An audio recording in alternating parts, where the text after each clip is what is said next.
Hey guys, it's QuickyBaby, and we're going to be looking at a gameplay review of the ISU-152. Now, I have done a full tank review of the ISU-152. I'll put the link down in the description. So if you don't already know about this absolutely wonderful Tier 8 tank destroyer, then I fully recommend you go and check out that video. So I'm playing on the new version of Mountain Pass, the Encounter. I'm playing solo. And so I've got to be careful here. I got spotted by some aggressive scouting from the ELC AMX. He's on his way to try and pick up a scout medal early. But I'm not really interested in that. I'm more interested in the fact that I have a 152mm cannon. I'm a tier 8 tank. I can do 750 damage, and I've got over 280mm of penetration. Now I do have 6th sense on this tank, so keep an eye out for when I do and don't get spotted. I'm going to be using these trees and bushes to be able to get into position. And the AT-15 was on full health when we fire at him. Now when he appears, oh dear, he's down to 53% of his life. So it was a rather low roll from me, but we still absolutely brutalized him. Now we're trying to feather our second shot. We think that we have it. We fire, blind, but unfortunately don't finish off the AT-15. The T-69 spotted us through those trees. We're looking to see if we can get a cheeky shot on those tier 6s. And if we do hit a tier 6 tank in the ISU-152, you do one-hit it. Most of the time. Unless it's, for example, a VK3601, which I think have got over 800 hit points. But still, generally, if you hit a tier 6 tank in the ISU-152, you get a rather satisfying one hit. So we can see another ISU-152 is going YOLO. And then just to pause it here, this is the Tier 8 French tank destroyer, the AMX AC-1948.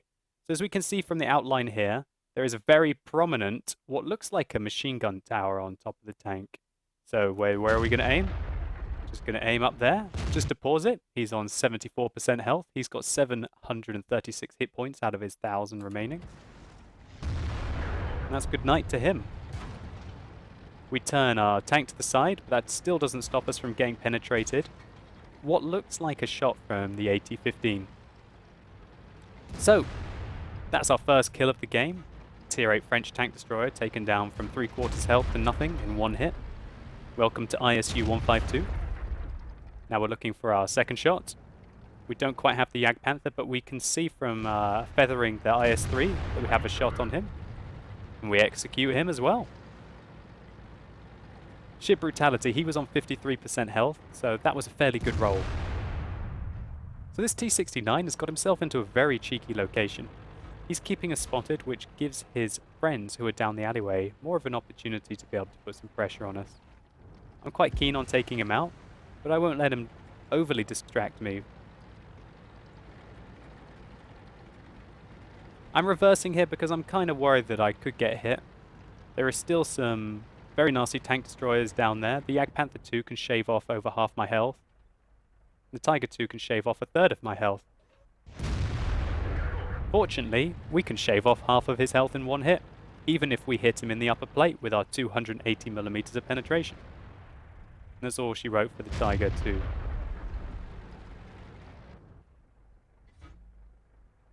So we've taken out 3 tier 8 tanks so far.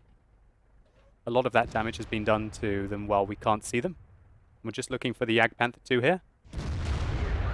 And there you go. We hit him for 789. And we set him on fire as well.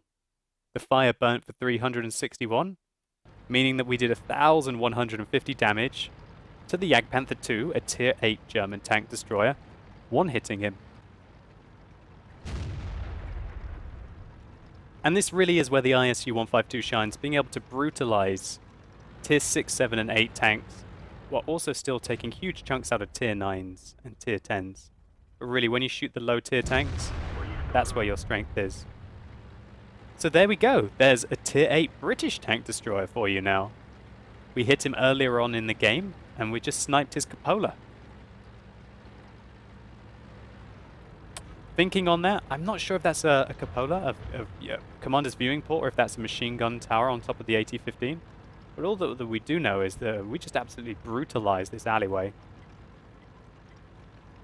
We've picked up 5 kills, including killing a German tank destroyer, a British tank destroyer, and a French tank destroyer, a German heavy tank, and a Russian heavy tank, all of our tier. So now you're seeing that the ISU-152 is not slow along the flat. You think it might be slow, but no. We're chugging along here at 40 kilometers an hour, and we're about to get some awesome flanking opportunities here on the enemy. I come around the corner looking at the Ferdinand, but I decide, okay, well, we want to add to our collection. Let's take out a tier 8 Russian tank destroyer as well. Okay. That's certainly not what you want to get ambushed by, one of the most dangerous guns. And the rate of fire on this tank is pretty silly. Look how fast we're able to reload and take out another tier 8 German tank destroyer, the Ferdinand. Absolutely bizarre. So that's 5 different tier 8 tank destroyers that we've taken out this game. Now what you saw me do there is angle the ISU-152 about like this to try and basically have the ultimate opportunity to bounce the Indenpanzer. It worked out.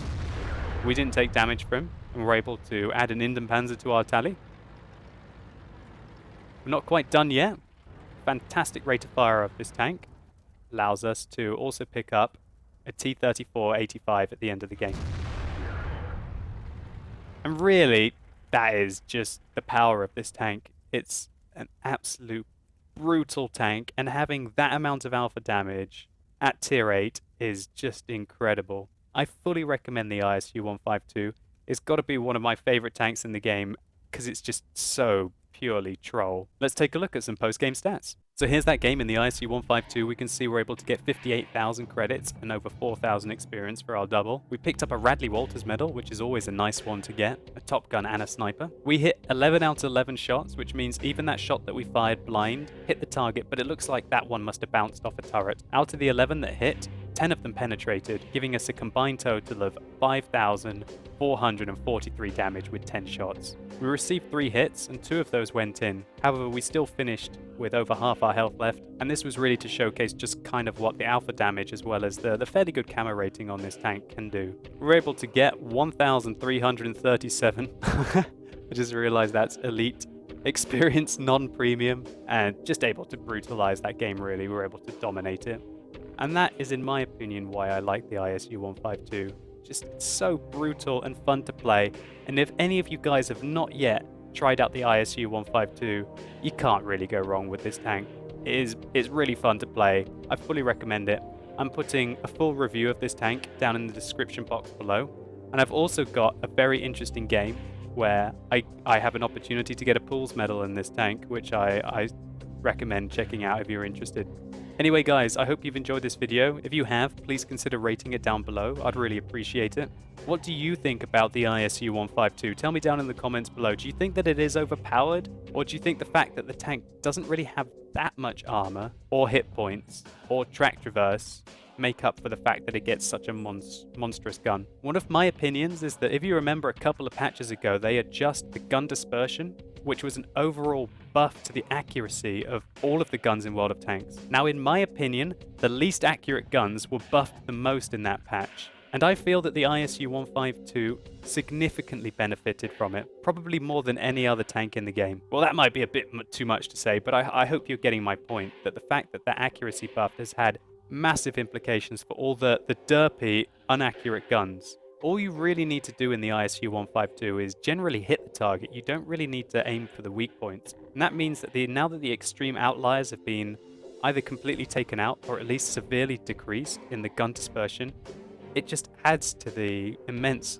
stopping power of the ISU-152 and its dependability to be able to get itself out of situations. So my question to you is, do you prefer having high alpha damage, or do you prefer having more reliability and higher DPM? I'm trying to compare the ISU-152 to, for example, the AT-15, the Tier 8 British tank destroyer, and even the 1948 with the 120mm. Anyway guys, I hope you've enjoyed this video. You've been epic, and hopefully I'll see you soon.